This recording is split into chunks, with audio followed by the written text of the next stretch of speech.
Assalamualaikum warahmatullahi wabarakatuh dan salam sejahtera. Okey, kita nak belajar mula-mula sekali. Hari ini adalah blood group. Blood group untuk manusia kita ada 4 kumpulan. Kita ada blood group A, B, AB dan O. Okey, kenapa boleh ada 4 kumpulan darah ni? Okay, kita tengok sini. Dia ada kaitan dengan apa kita nak belajar hari ni ya. Okey. Kumpulan darah, okay, awak nak boleh tengok dekat skrin ni. Okay, kumpulan darah ABO. Nama pewarisan ni adalah kumpulan darah ABO. Okay, darah adalah satu ciri yang dikawal oleh satu gen.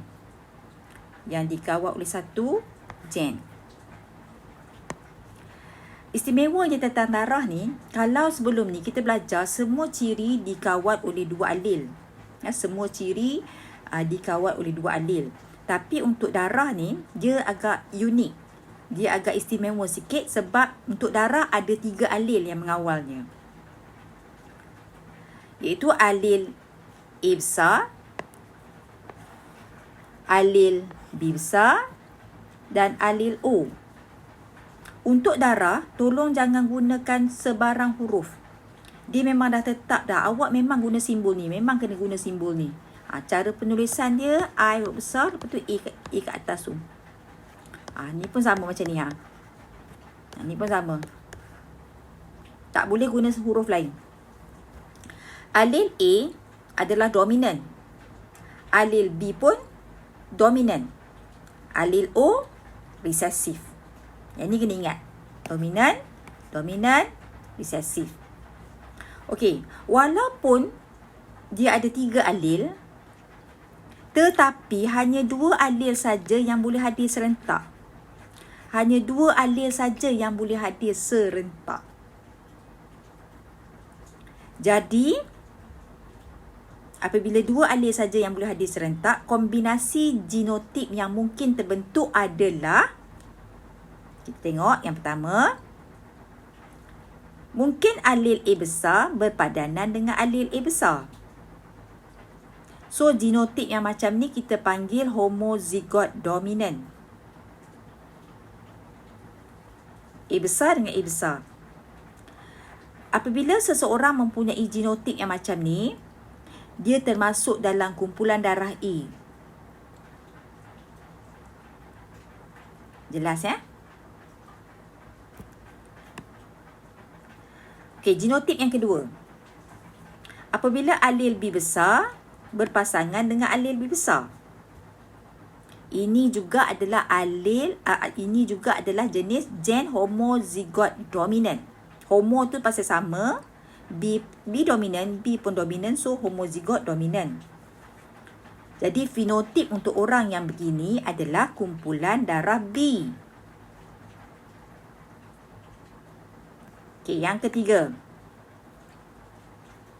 Apabila alel resesif berpadanan dengan alel resesif, ini kita panggil gen homozigot resesif.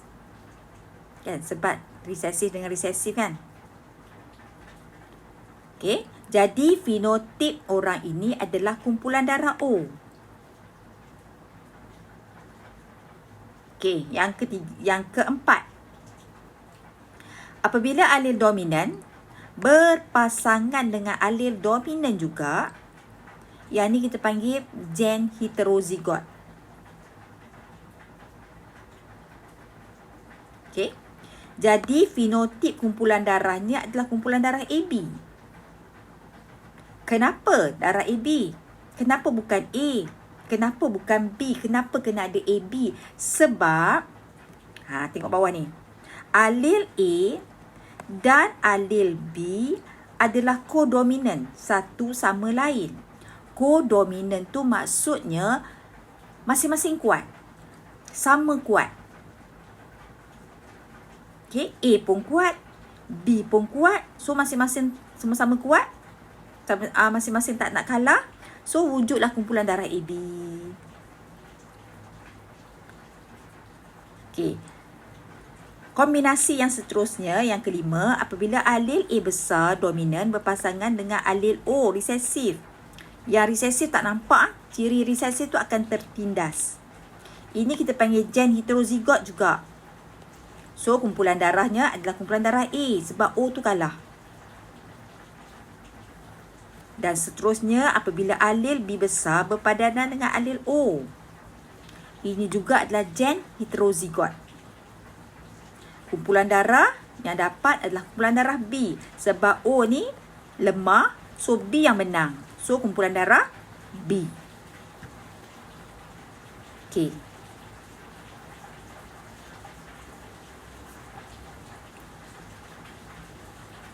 Jadi yang ni nanti tolong salin sebagai nota. Ya? Senang, nanti awak nak refer senang. Tolong salin sebagai nota. Okay, sekarang ni kita nak tengok. Kita nak tengok soalan. Okay, kita nak tengok soalan yang ni. Okay, saya padam dulu. Allahuakbar. Padam sekejap.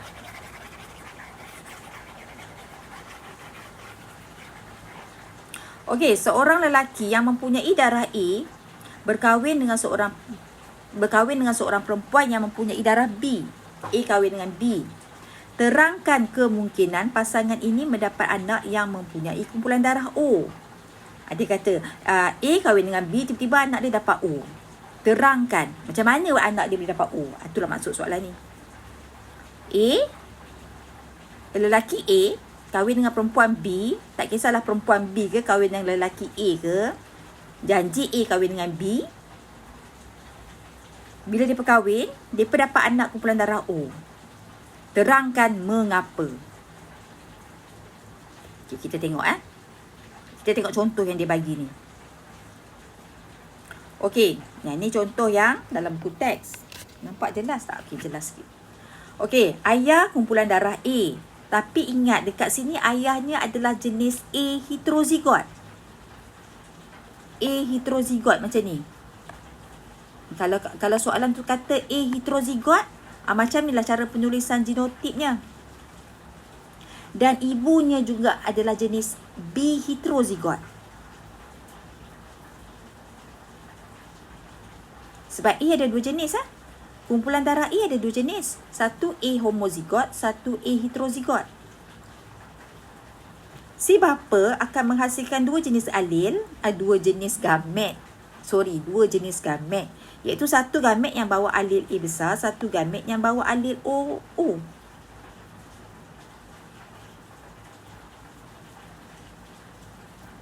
Si ibu pun sama. Satu gamet yang bawa alel B besar, satu gamet yang bawa alel O. O ni tak, selalunya O besar lah. Okey, katalah kita pakai formula ni. Kita pakai formula 1, 2, 3, 4. Okey, kita tengok sini.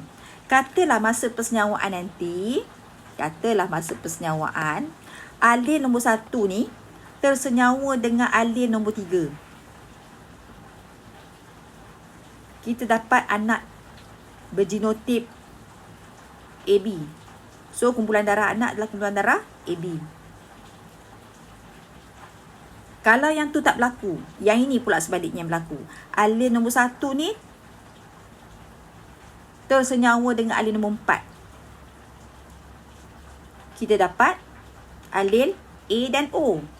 Kan? Apabila alel yang macam ni bergabung, kita akan dapat anak tu kumpulan darah A. Okay, settle lah nombor 1 ni. Andaikan pula gamet ayah yang kedua ni tersenyawa. Sebab kita tak tahu masa persenyawaan dia berlaku secara rawak. Kita tak tahu yang mana satu. Jadi adalah kemungkinan yang kita boleh dapat. Alel nombor 2 ni, katalah masa persenyawaan dia tersenyawa dengan alel nombor 3. Kita dapat BO. So, anak tadi kumpulan darah B. Dan sekiranya kemungkinan yang terakhir apabila gamet ayah yang nombor 2 ni tersenyawa dengan gamet ibu yang nombor 4, kita dapat kombinasi OO. Resesif dengan resesif, so kita dapat kumpulan darah O. Jadi untuk pasangan yang macam ini, mereka ni boleh dapat anak yang ada semua kumpulan darah. Boleh dapat. nisbah untuk dapat setiap kumpulan darah itu adalah sama banyak, iaitu AB sebanyak 25%, A sebanyak 25%, B sebanyak 25% dan O juga sebanyak 25%. Seandainya ayah dengan mak dia adalah jenis heterozigot. Tetapi sekiranya kita tengok sini. Sekiranya bapa mempunyai kumpulan darah A tapi A jenis homozigot. Macam ni. Dan si ibu pun B tapi B jenis homozigot. Dominan. Kalaulah macam ni ya. Si bapa hanya boleh menghasilkan satu jenis gamet saja dan si ibu pun hanya boleh menghasilkan satu jenis gamet saja. Dan apabila gamet ini bergabung, kita akan dapat genotip anak adalah A besar, B besar. So, fenotip anak adalah berdarah AB sahaja. Pasangan ni kalau dia kahwin, dia takkan boleh dapat anak kumpulan darah lain. Dia hanya boleh dapat kumpulan darah AB saja. Kalau anak dia kumpulan darah lain, maksudnya tu anak orang lain. Kalau dia ada 10 orang anak, 10 orang anak dia semua mesti berdarah AB. Mesti. Sebab ni, ayah dengan mak dia adalah jenis homozigot. Tapi kalau mak dengan ayah dia jenis heterozigot, dia akan dapat 4 kumpulan darah. Jelas? Tak apa, nanti kalau tak faham nanti kita boleh bincang. Jadi untuk ini saya nak awak salinlah sebagai nota. Salin sebagai nota sekejap. Okey. Ni salin ni sebagai nota. Salin ni. Dengan soalan ni. Soalan ni pun salin nota. Yang ni pun salin sebagai nota. Buat nota ya. Okey.